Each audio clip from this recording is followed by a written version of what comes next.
So we're going to go ahead and get started. I'd like to thank everybody for joining the call today. We really appreciate you taking the time to jump on with us and discuss our campaign strategy memo that we released this morning. If any of y'all have not yet received this memo, you can follow up with James Barcia at jamesb@ronpaul2012.com, and he'll make sure that you receive a copy of our memo. You're automatically placed on mute when you dial into this call as a participant. At the appropriate time to ask questions, you'll press *6 to unmute your phone. But I would ask everybody to please remain muted at this time. And if you have mistakenly become unmuted, you can hit *6 to remute yourself. So I'm just going to go ahead and walk through the memo that we released this morning, outlining our strategy and where we see ourselves in this campaign, and then we'll open up for questions in just a couple of minutes. Yesterday, Dr. Paul announced that our campaign is not going to spend resources in upcoming primary states. That decision was made largely based on financial decisions, but also because of the effectiveness of our delegate strategy moving forward, and what we've accomplished so far. Last weekend we won the state of Maine, and we see several other states' victories on the horizon. We laid out a strategy that would have put us in a very good position at a brokered convention. Unfortunately, other candidates were not able to maintain their strength, and only Ron and Governor Romney remain. We recognize that Governor Romney has what is very likely to be an insurmountable delegate lead, and our count has him just under 200 delegates away from locking down the nomination with bound delegates. And we acknowledge that we're very, very unlikely to be able to block that nomination. However, we believe that we still have very, very strong things that we can accomplish by continuing this campaign, and Dr. Paul is continuing our campaign. Dr. Paul is not suspending his campaign, and he is not dropping out of the race. Dr. Paul plans to, first of all, continue active campaigning. Just yesterday we were talking about other colleges that he could go and speak at. It's a passion of Dr. Paul's to speak to young people. As a matter of fact, on Ron's spring tour speaking to colleges and universities, he spoke to over 100,000 college students aggregately at the very many colleges and universities he spoke at. And we think that's a tremendous statement to his popularity and the popularity of his message amongst young people, something we point to moving forward as a defining message for Republicans and for independents as they strive to reach young people and define a new generation of leaders and voters. Second of all, he's going to continue to campaign at state conventions. He's heading to Minnesota this Friday and Saturday to do a series of events. Just yesterday, we agreed to speak at the Texas GOP convention on June 7th, and we're going to continue to look for speaking opportunities and event opportunities around party conventions moving forward. At the party conventions, we see multiple positive things that we can accomplish. First of all, we believe that we will win additional states. Minnesota looks to be a very strong potential to win this weekend and control and carry that delegation. We think that's a very strong positive thing to show that our campaign can win states. We have won a state. We think it will win more states before this campaign is over. Our campaign continues to take party leadership positions both at the state and national level. Two particular individuals I would point out would one be Ashley Rogers, the new national committee woman from Maine. She's 21 years old. We believe she is the youngest committee woman ever elected to the Republican Party. And you talk about looking at the future of the party, all you have to do is take a look at Ashley, and you've just got a snapshot of that right there. We think that's absolutely tremendous, and if anyone on this call is interested in speaking to Ashley for a story, James would be very happy to connect you with her. And she's just a wonderful interview. And again, you can get more information by contacting James B at ronpaul2012.com. Another example I would point to would be A.J. Spiker in Iowa, who's the new party chairman in Iowa. A.J. was not elected to be the party chairman because he's a Ron Paul supporter per se. He was elected because he's a young, dynamic leader with tremendous integrity and respect across the party. And he's out there working very, very hard and will no doubt do a tremendous job and be a very successful chairman. And we have multiple examples of that across the country where leaders that cut their teeth in the Ron Paul campaign, the Ron Paul movement, are assuming leadership roles in the party and are going to do yeoman's work moving forward. And we're going to continue to win these slots at state conventions moving forward. And finally, we look to grow our substantial delegate count.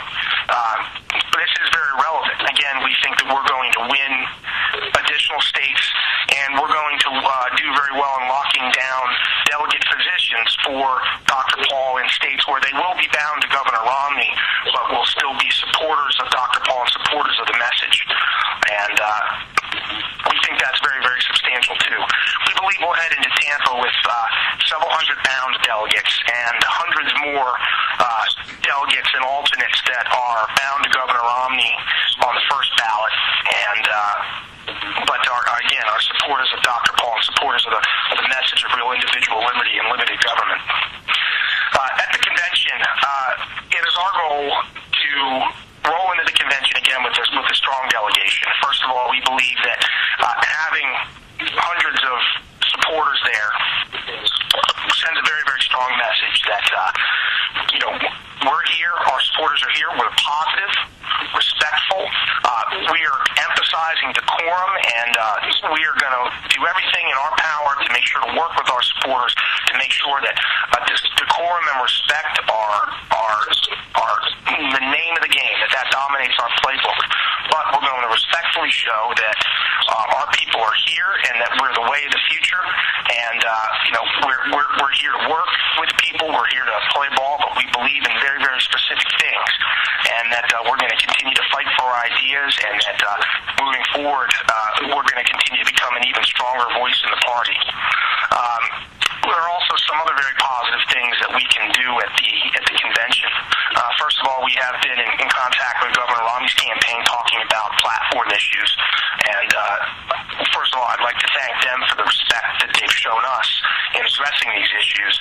And they have agreed to be helpful in moving forward the dialogue on several of these things. But we're going to be advancing through the platform process, and then at the convention,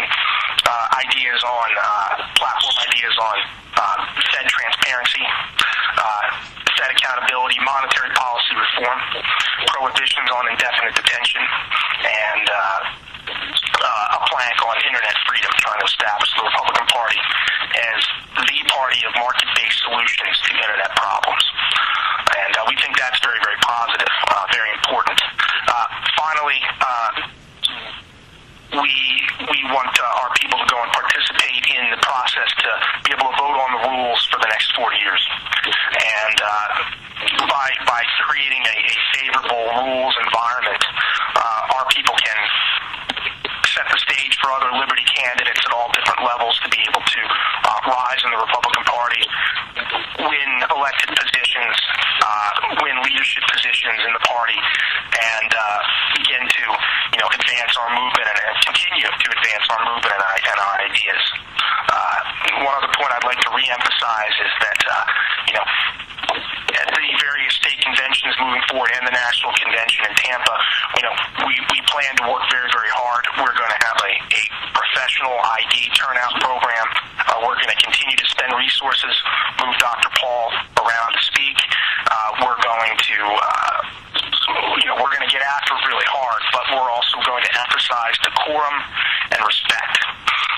One thing that we learned or relearned this past weekend is that our supporters are going to get an excessive amount of blame for problems that arise in heated moments at conventions. And state conventions in particular are known for heated moments, and our supporters are going to get much more than they deserve when it comes to blame for any kind of problems. And so we're gonna emphasize that our people really need to emphasize respect and civility, and they're going to be under a microscope, and I think that our people are going to be more than up to the challenge of that. So with all that said, I would again like to thank everybody for joining us, and I'm going to go ahead and open up the call for any questions. If you would like to ask a question, you'll please hit *6 to unmute your phone. You can just please state your name and identify the organization that you're representing. Hi, Jesse. It's Sarah McCammon with Public Radio again. Just wondering, you said that you think that, Romney has pretty much locked up the nomination. What happens in the fall? Do you think your supporters will get behind the Republican nominee? I think that's an excellent question. I think that is still up for grabs.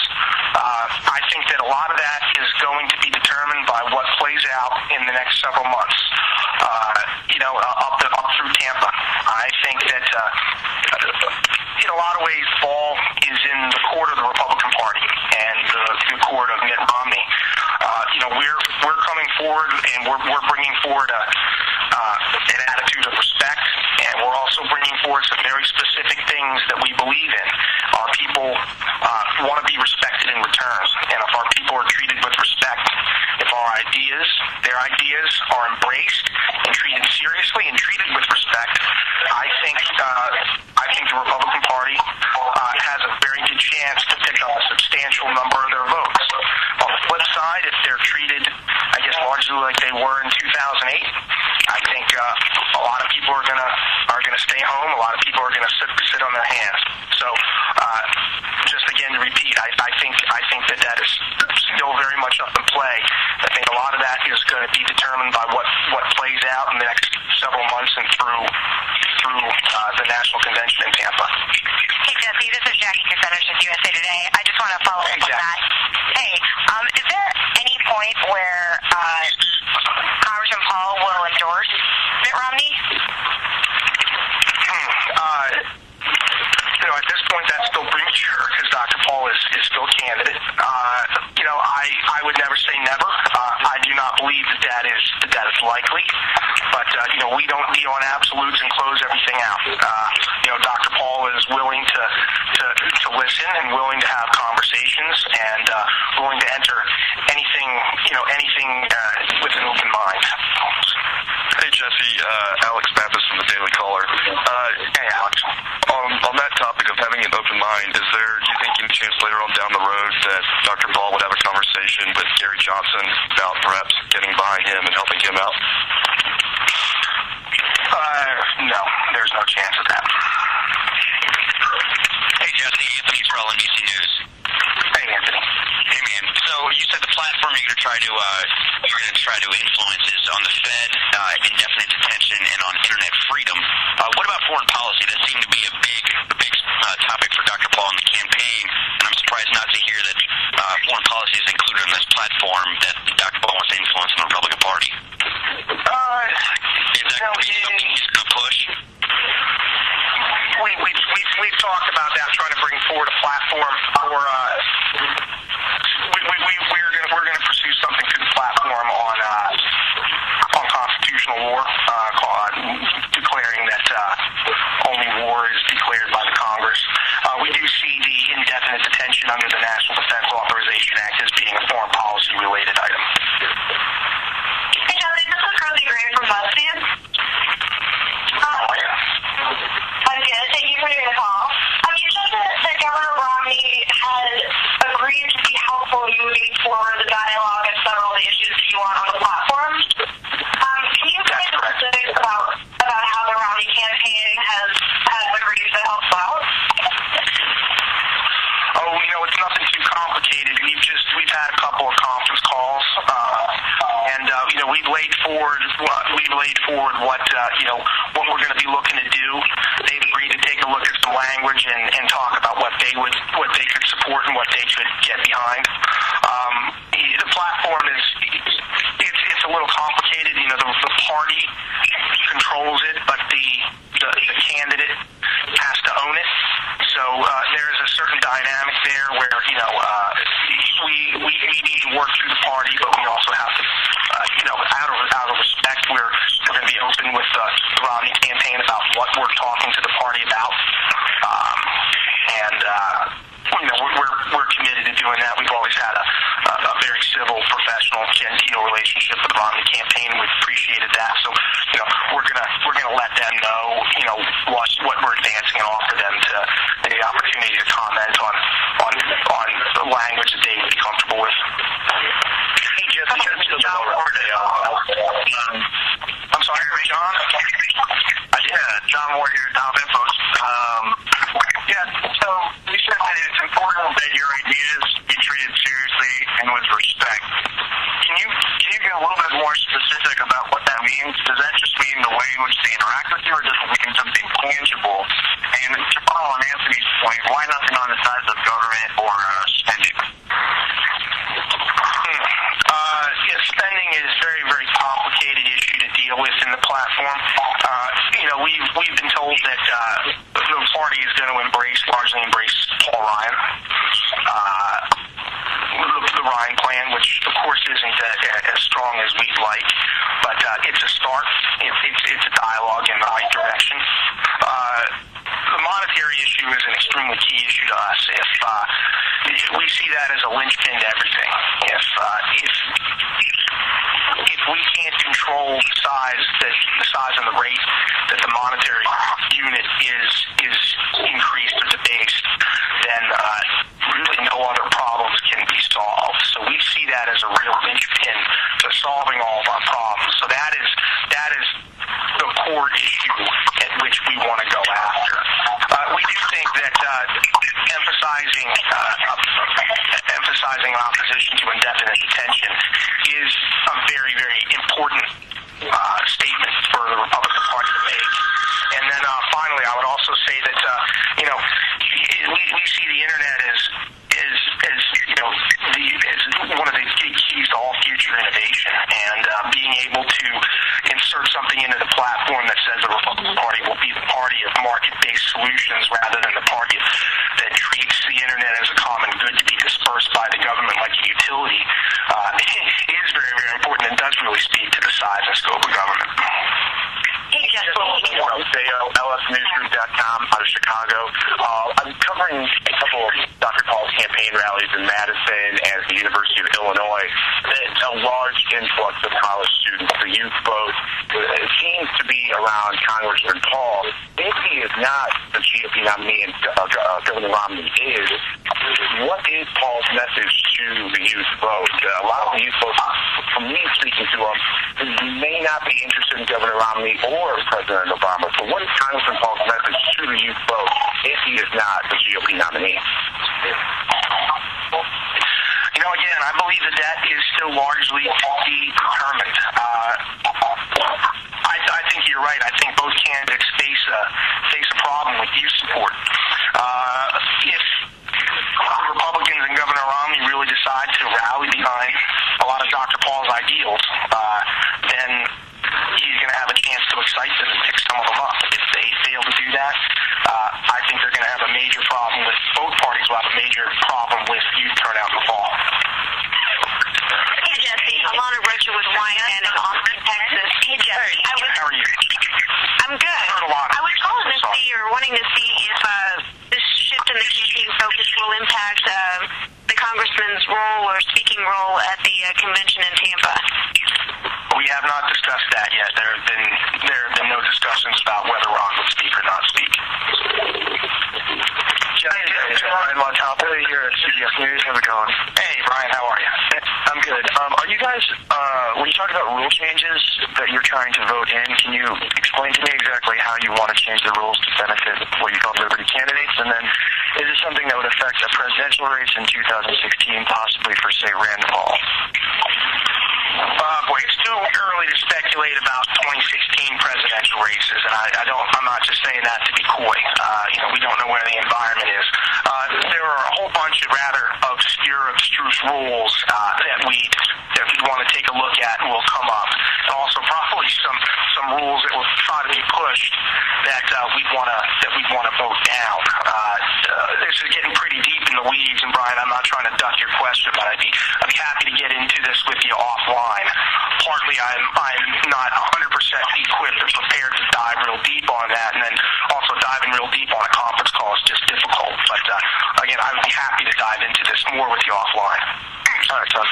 Just in a nutshell, we want to do things that open up the party and prevent establishment people that benefit from the status quo from locking the party down. I think over the years, we've seen a slow progression towards locking the party down and benefiting the people that are already inside the tent rather than opening up the tent and letting people in. But that's very, very broad brushstrokes. And again, I'd be happy to dive deeper later.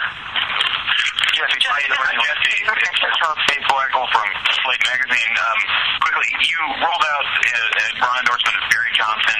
Virgil Dude, who's a friend of Ron in Congress, is also running for president. As you rolled out that, and as part of the same question, Ron endorsed a clutch of third-party candidates at the end of the 2008 campaign. Is he going to stay with the Republican Party and not endorse a third-party candidate definitively this time?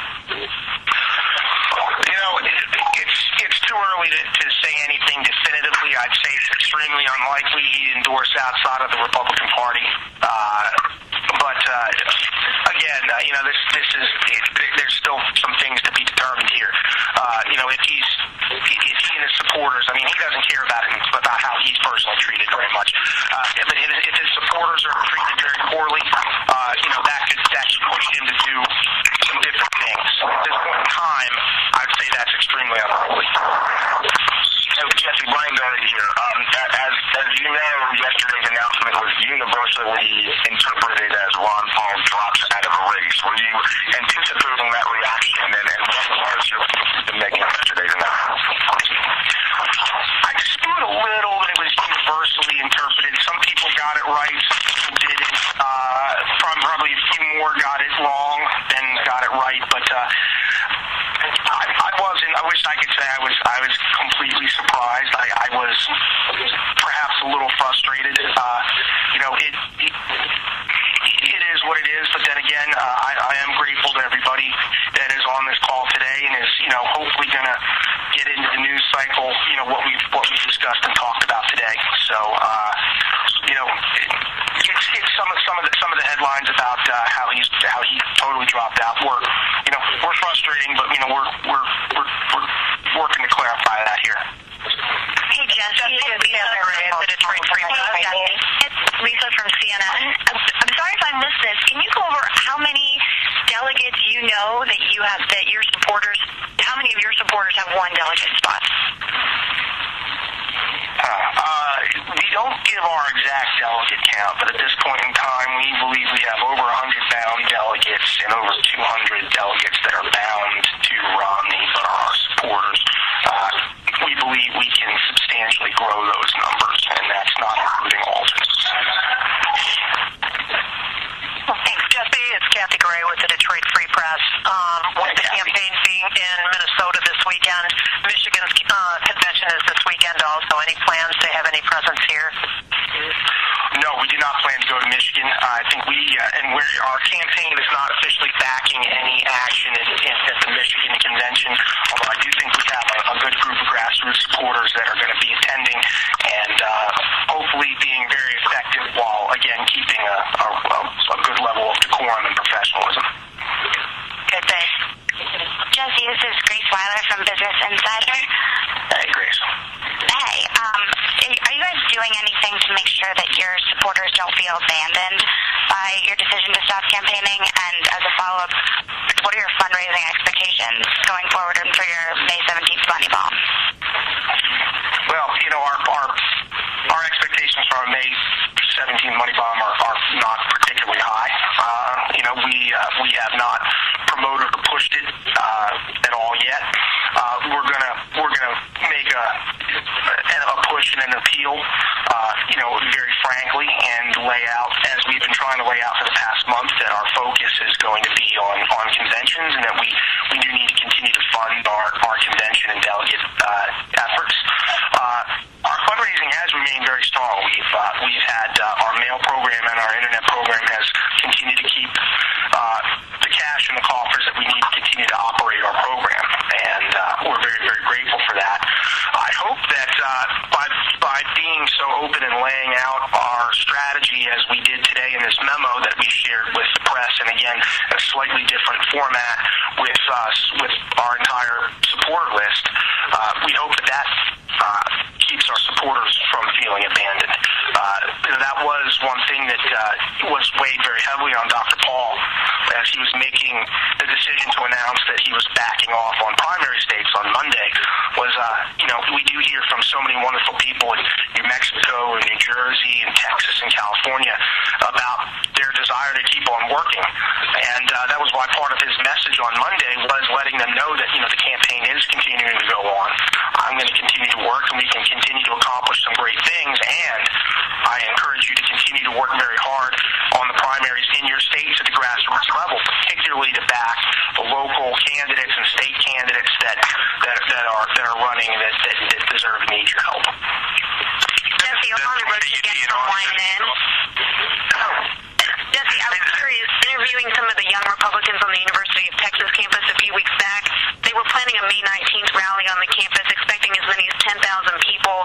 And just curious, with Dr. Paul's focus on Minnesota this weekend, if that was safe to assume, then he would not be on the UT campus this weekend. No, he won't be. I think we let them know he couldn't make it a couple weeks ago.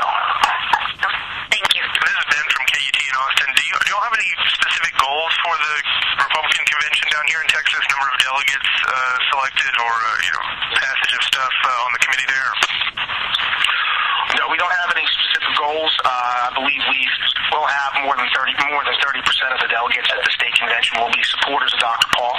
And I think our goals are the same. We want people to go. We want people to be, again, respectful. I may sound like a broken record to you all, but we just can't emphasize that enough. That we want professional decorum and respect. I know that Dr. Paul is going to go. He's going to be speaking on the 7th on the main floor. He's going to be giving a speech addressing how we really balance the budget and bring Republicans and all Americans together behind that. And so, the goals are what they always are. A strong presence. We want to pass as many of our people as we can through to the national convention. We want them to run for positions within the party. And I know that there's also been a real groundswell in Texas passing a bunch of really good constitutional and liberty potential planks. So hopefully some of those have bubbled up to the state level and they can vote on them. Was it hard to get him on the convention list there? I don't think he was there in 2008. No, he was not there in 2008. That's correct. Hey, Jesse, this is Laura Myers with the Las Vegas Review Journal. Hey, Laura. Hey, a quick question, just doubling back to the endorsement issue. Is there any concern by Dr. Paul that if he does not endorse Mitt Romney, that Mitt Romney cannot win the White House? Does he think that Romney can still beat Obama, or are you guys giving up on the White House for 2012? I think Mitt Romney can do, it sure would help Mitt Romney to earn Dr. Paul's endorsement. But Mitt Romney's running a very strong campaign himself, so that's not going to factor into Dr. Paul's calculus. Dr. Paul's calculus, I think, are going to be what his supporters want and how they're received and embraced. Dr. Paul's going to listen to his supporters and what they want and listen to his own heart on where his endorsement falls.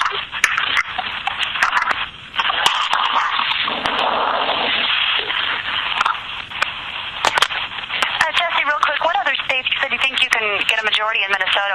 Where else do you think you might be able to do that? Possibly Washington State, possibly Missouri, and possibly Louisiana. Not Iowa? Oh, yeah, Iowa too. I'm sorry. I missed that one. Jesse, this is really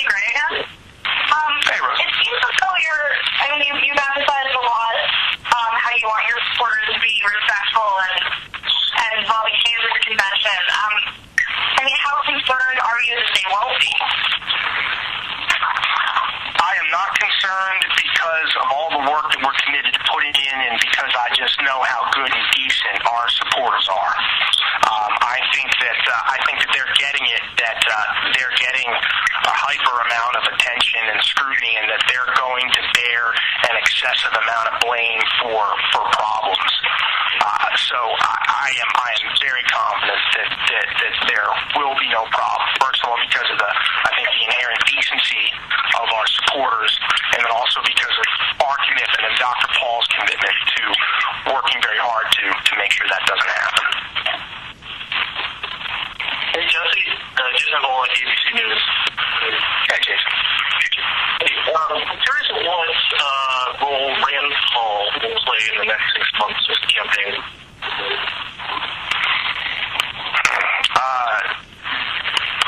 I don't know Rand anymore. I'm no longer his campaign manager. I know that Rand has said that he will support the Republican nominee, and I believe now it's Rand. Rand will need to decide if and when the time is right, and I think then the ball will be in the Romney campaign's court to begin to reach out and discuss how they want to handle getting Rand on board. Jesse, Lawrence Sinclair News. Yes, go ahead, please. Hey, Jesse, curious. I've had some of Ron Paul supporters on our radio program, and there's some questions about the RNC's endorsement of Mitt Romney and doing joint fundraising events with Romney while Paul is still a candidate. Has that affected your fundraising and your support at all? No, it has not. As a matter of fact, the RNC offered us the opportunity to set up a joint fundraising committee as well. We opted not to set one up, but the option was there for us. The RNC asked us probably 3 or 4 weeks ago, and I issued a statement about it over the weekend to clarify things with folks. But they asked us if we were comfortable with them being able to build up the RNC victory program that will be the ground weapon for Republicans in key states in the fall. And we gave our blessing for them to go ahead and move forward with doing that, with the mutual understanding that if Dr. Paul were to become the nominee, the victory program would be there 100% to support Dr. Paul, and that was agreed upon, and so we have no problem with them going ahead and building up the victory operation. One more follow-up. As far as you saying that you're wanting to emphasize respect and decorum, you've got a large group named Combat Veterans for Paul who plan to go and force into Tampa. And their representative said that they intend to make their presence known at the convention. Are you trying to jump out ahead of these groups that you think it might actually cause the establishment to look at Paul in a different light? Well, I don't have very much information about that. Free people are able to do what free people can, and that's what makes America so great. So any group that wants to go ahead and march or whatever they want to do, more power to them. We're only accountable and responsible for the folks that are going to be Paul delegates on the floor of the convention, and we're committed to working with them to make sure that things are done with professionalism and decorum. Thank you.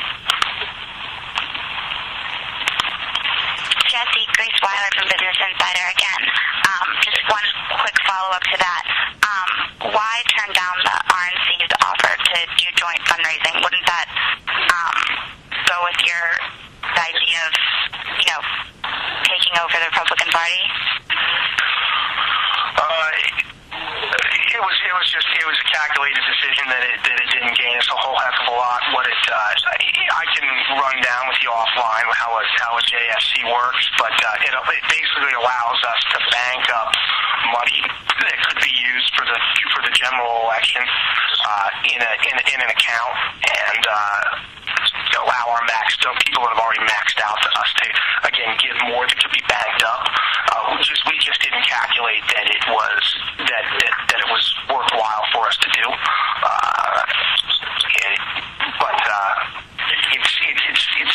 It's not rocket science. It's a little tricky, but I'd be happy to walk through that with you offline. Thanks. All right, folks. It sounds like the calls the questions are really starting to slow up, and you've been hearing me yak for over half an hour now. So I'm going to go ahead and just make maybe last call on questions. Last call going once, going twice. All right, thank you very, very much to everybody that's participated. For any further follow-up information, you feel free to email me or email our National Press Secretary, James Barcia, jamesb@ronpaul2012.com. Also, Gary Howard, our Communications Director, Gary H. at ronpaul2012.com. We're so grateful for everybody participating, and we look forward to working with you in the future.